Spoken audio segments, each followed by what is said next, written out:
So today's video is much more personal to me. Welcome back. Sorry. Hold on. If you're new here, welcome. If you're not, welcome back. First of all, today is about something positive. Yeah, I know. 9 times out of 10, we're just talking about random shit up here, or we're just, we're talking about whatever. The point though is that today is about something more positive and personal to me. So y'all see the title, man. I mean, I don't know what I'll title it, but something about my brain changing or these albums basically shaping my brain to completely be like very different. Like, I don't know if you guys have ever experienced like some form of media that basically changes the way your brain operates.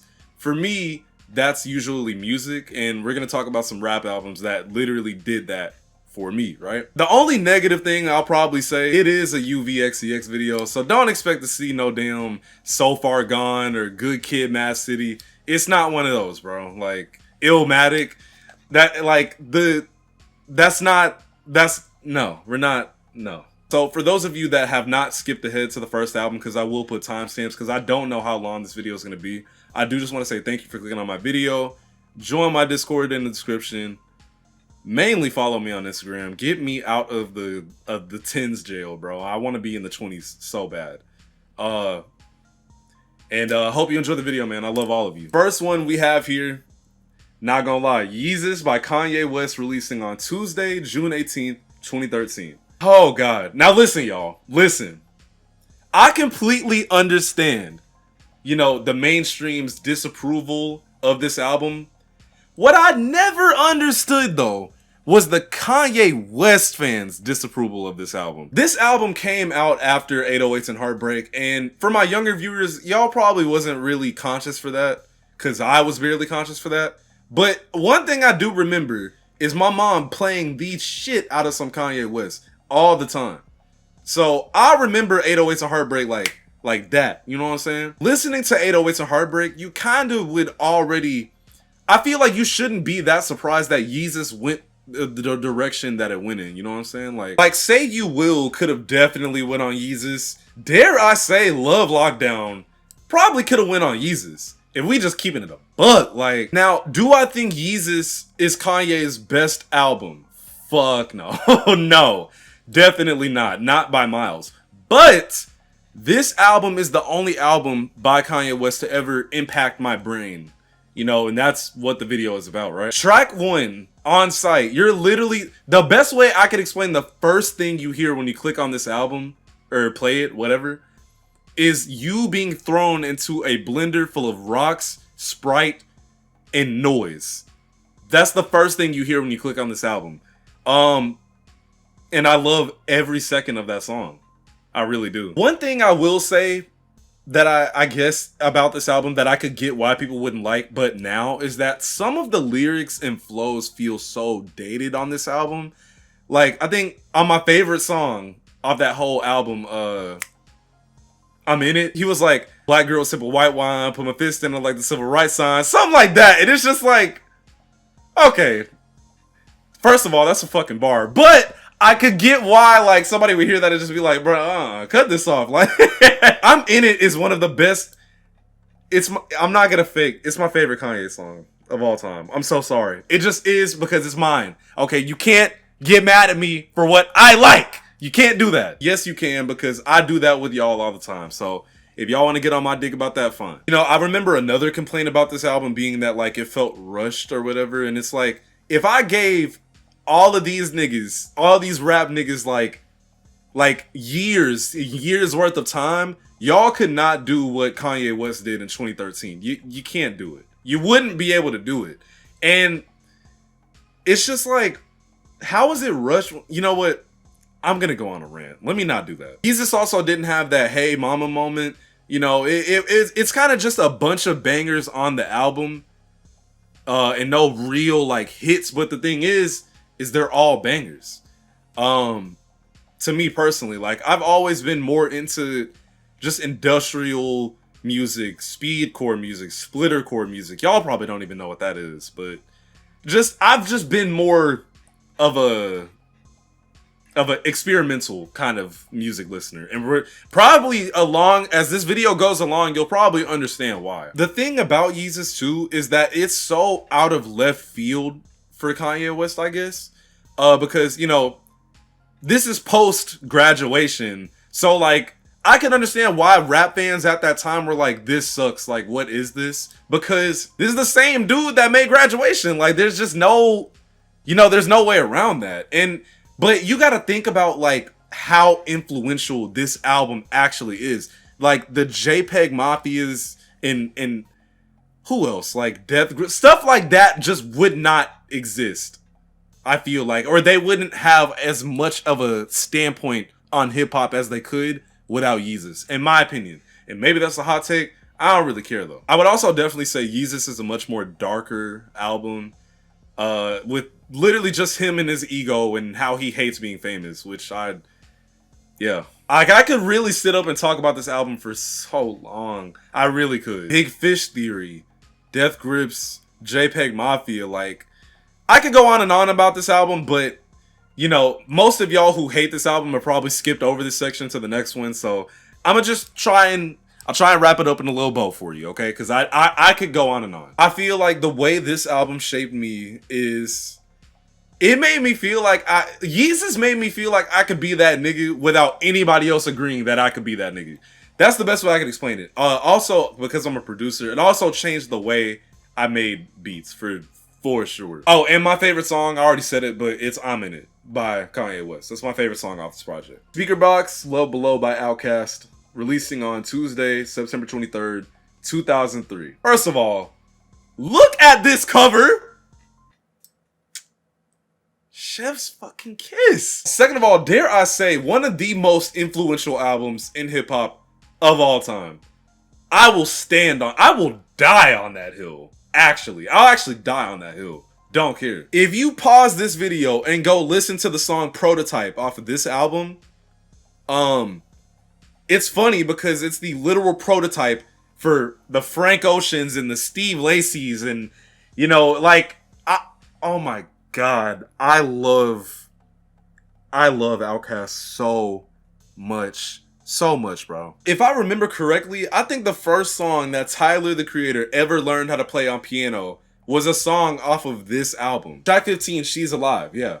And like, there's so many things I can say about this album. This album is actually one of my earliest memories of listening to music. My dad played this album a lot. So definitely, like, it was in my ears, like, well before I could even formulate sentences. Now, I know a lot of Outkast fans kind of look at this album like it's two different things.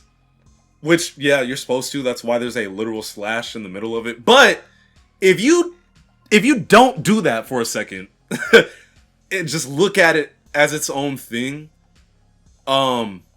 it breaks so many rules in hip hop to the point to where and they did it so early too. That's the thing. This came out in 2003. Like, this album is just, what are we talking about? Like, this album is, oh my god. Okay, let me get into like the technicality, right? Now, me personally, I'm picking the Love Below if I have to, because Andre 3K really showed his ass on this album. Like, genuinely. It really showed how insane he is. He's not just a rapper, like, he is genuinely just an amazing artist. And that's no disrespect to Big Boy. He did his thing on Speakerboxx with, you know, bringing a more hip-hop feel to this album, I guess. But Andre, you know, I don't know. Maybe I'm a little biased. I really don't think I am, though. This video is about what shaped me personally. That's why I am telling y'all that I picked the Love Below. Mind you, this album has a story behind it. You know what I'm saying? Like, around this time, I think people were thinking that Outkast was gonna separate or whatever. Like, they were on the verge of separation. And the label was like, hey, we need one more album. But at that point, they were kind of already split off. So I think Big Boy made his shit, Andre made his shit, and then they kind of put it together, which is cheating in a sense, but like, it kind of worked. It worked so well. You got to think, like, they were still coming down from Stankonia at this point. So, you know, because one second you've got Big Boy spitting his shit, and then you got the next second Andre over here rapping about, you know, his perspective of being a vampire on Dracula's Wedding. Like, oh my god, and that beat on that song. I hate YouTube's copyright shit, because I really want to play y'all some of the songs from this, but I can't do it. But beautiful album, genuinely. The genre bending on this album is all over the place, and I really just hate that I can't.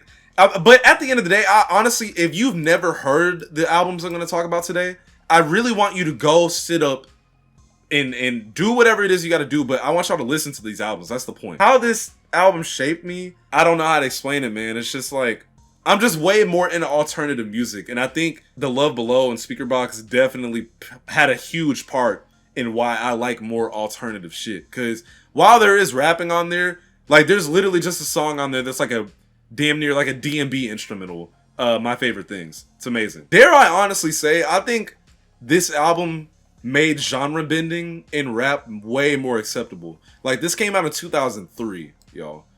Beautiful album, but we gotta move on. Oh god. Oh god. High Tide in the Snake's Nest by SB, releasing on Monday, June 15th, 2015. Now, I know niggas is gonna skip over this one, but just hold on, y'all. Hold on. Don't kill me, okay? I want y'all to know that this album genuinely changed my life. Like, it literally did. It's 2015. I'm in high school. Damn. Yeah. I'm not gonna lie, bro. I was kind of depressed. Not even kind of. I actually hated my fucking life. A lot. And at the time, I didn't really understand why. I think it was because I really couldn't even tell you. Shut the fuck up. I really couldn't even tell you why I hated my life as much as I did. But I did. I had already heard of SB before this album had came out. Because I think I got onto them the year before in 2014 when they dropped whatever album it was before. Because that album had Oceanside S-Word on it. And I remember watching that music video. And that music video is so sick to me. It's still sick to me to this day. I'm not gonna fake. It's something about, like, just how dark and gloomy the ambience of it is insane. I don't even know how to explain it. I'm literally getting excited talking about this because I love talking about this group, because honestly, they were one of my favorite rap groups of all time. They were. Not anymore. The first thing you hear on that song is where Scrim comes in and he's just like, I got 1,000 razor blades, press them in your flesh, take my pitchfork out the fire, soak it in your chest. Like, when he I know some of y'all was just like, hell no, cut that shit off, but like, y'all, these are albums that shaped me, not y'all. I'm gonna have to cut so much shit out of this video. I didn't care that they were heavily deriving from 3-6. I just liked music. I think it's because of shit like, you know, Love Below and Yeezus that, like, I was just more open to different kinds of music. Let me say though, I do completely understand why, like, somebody would hear SB and be like, I hate this, cut this off. I get it, trust me. But I didn't do that. I was bullied relentlessly for liking SB all the way back in like 2014. And it's so crazy because now, you know, most, well, not niggas, but most people, they love SB now. You know, the first thing you hear on this album is just this beautiful melody that just envelops you in. And then Ruby comes in and he's just like, let me tell y'all something. Let me tell y'all something real quick. I really love it when I relate to lyrics.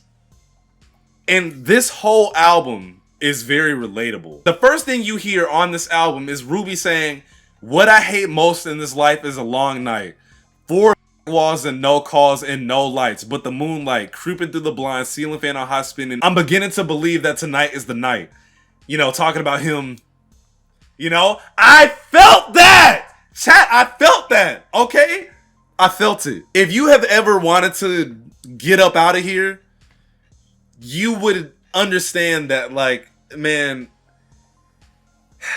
and this is my favorite SB album out of all of their albums, solely because every single song just banger, banger, banger, banger, banger. Literally. Mostly produced by Scrim, by the way. Like, these beats are insane. For the time, at least. You know, it was 2015, y'all. Like, the standard wasn't exactly... The standard was weird, but for the underground, it was kind of weird because we were just accepting anything that was getting thrown at us around this time in music, okay? I would say the way that this album shaped me is that it really showed me that you're not alone. Like, there are dark feelings that you can have and dark ass thoughts that you can have. I promise you somebody else has thought of the same thing, and it's probably these two guys. So it made me feel less alone. It definitely saved me a lot. I don't know what I was looking for. It saved me a lot. I love this album so much. And my favorite song off of this album is definitely the first track, Diamonds, for sure. I Don't Like Shit, I Don't Go Outside by Earl Sweatshirt, releasing on Sunday, March 23rd, 2015. God damn, we were getting fed in 2015. Oh man, where do I even start with this project, bro? Can I finish the video now? What did you want? What did you say? Can I finish the video? Okay.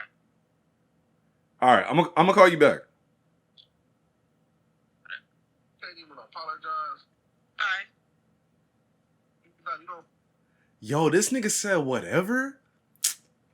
Man, anyway, y'all, what can I say about Earl Sweatshirt? You know, I mean, this guy is a fucking legend. Number one, let's get it out the way that Earl is probably in my top 3. I'll just say that now. So I'm a little biased. First of all, I think every song off of this album is self-produced, you know, thanks to Flying Lotus's advice, except for Off Top. But it's mainly self-produced. Yes. Second of all, this album is just, yeah, that's wild, man. Like, the intro track is integral to understanding this entire project. It really sets the tone that you're about to go into Earl Sweatshirt's, like, brain. You know, amazing. Intro track is amazing, and then it smoothly transitions into Mantra. You know, and Mantra, my favorite song off this whole album. Like, get your lady, call Piff and Halo, call rip the label off this. Pick that road that got twist, I'm holding my dick and playing cautious. So I'm gonna show you how it's done right, nigga. Drop this when the sunlight's gone, better run right home when the sky turn black, screaming fuck 5-0 till my line go flat. Are you kidding me? Chat, are you kidding me? There were so many bad days I had, and this album had my back. Like, a lot of these albums that I'm talking about are like that, but this one hits the hardest. And I think it's because it's the best representation of what depression can look like in an art format. You know what I'm saying? It's honestly harder for me to really explain this album because no matter what words I use or how technical I get with this album, it's an experience that you dead just have to experience for yourself. There's no words I can really use, man. Honestly, I won't be able to get you to fully understand why this album is so important to hip hop. Like Fawcett, Grief, DNA with Nikel Smith. I mean, dude, this fucking album, dude. Something that makes Earl Sweatshirt one of my favorite artists of all time is that this was after Doors. So you're thinking, okay, you know, this is during that a whole Odd Future era. He was so not a part of that with his own music. And, you know, very far removed from Tyler's whole sound. And I think that's honestly why they drifted apart, like, seemingly so fast. Because, like, they were just in different places, artistically. And the way Earl set himself apart is just so admirable. Especially with Doris, especially with I Don't Like Shit, I Don't Go Outside. Especially with, you know, like, the Clay one, whatever that's called. Like, just... It's Earl, man. This album is just one of them ones that you play when it's dark outside, bro. It's dark, raining, you're not having a great day. This album will have your back, genuinely. And his technicality, like with his flows, is just undeniable. That's the best way I can explain it. It's undeniable. He's literally one of the best rappers of all time. I guess the way this album shaped me, this is probably gonna sound weird, but after I heard this album all the way back in like 2015 or 2016, I don't remember when I actually discovered it, but after I heard this album, I became way better at picking up on people's energies. That's the best way I could explain it. Like, something about this album just, I don't know. I really don't know what it did to my brain, but it definitely changed it. It's hard to explain.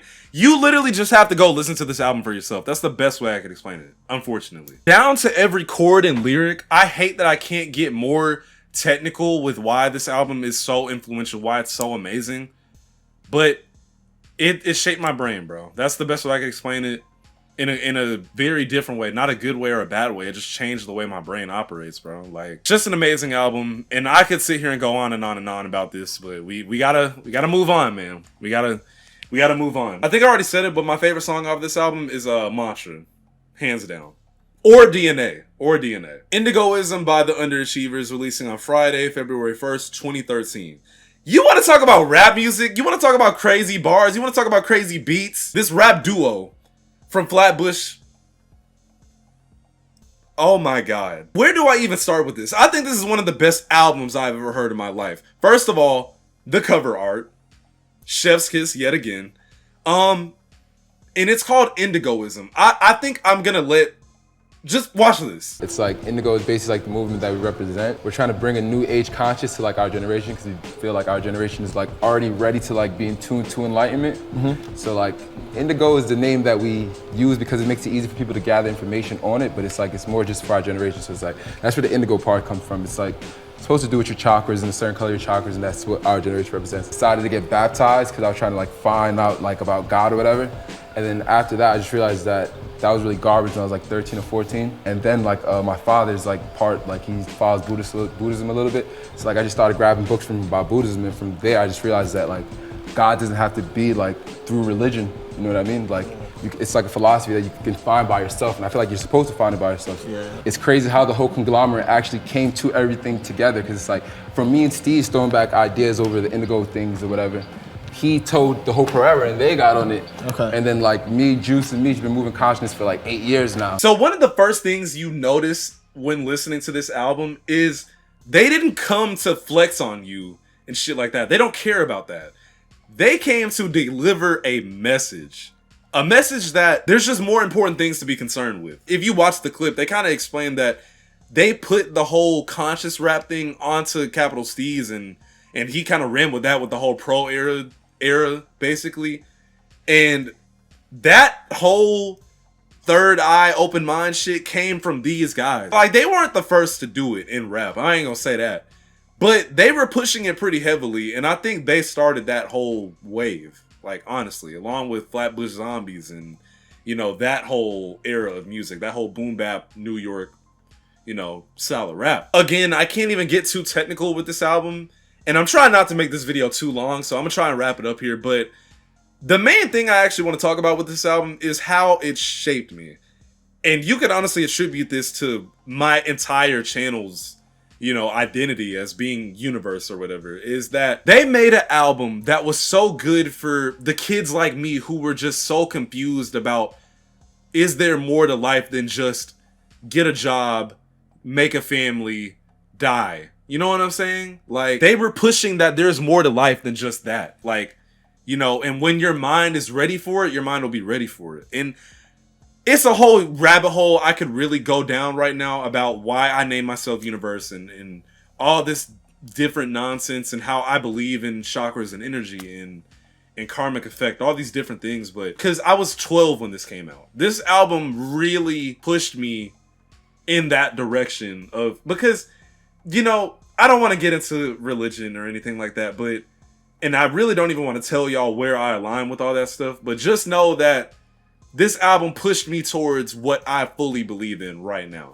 And they did that while rapping over these insane ass beats, bro. That's the best way I can explain it. Again, my favorite song off this project is Sun Through the Rain. I think is honestly in my top 5 favorite rap songs of all time. One of the best beats I've ever heard in my life.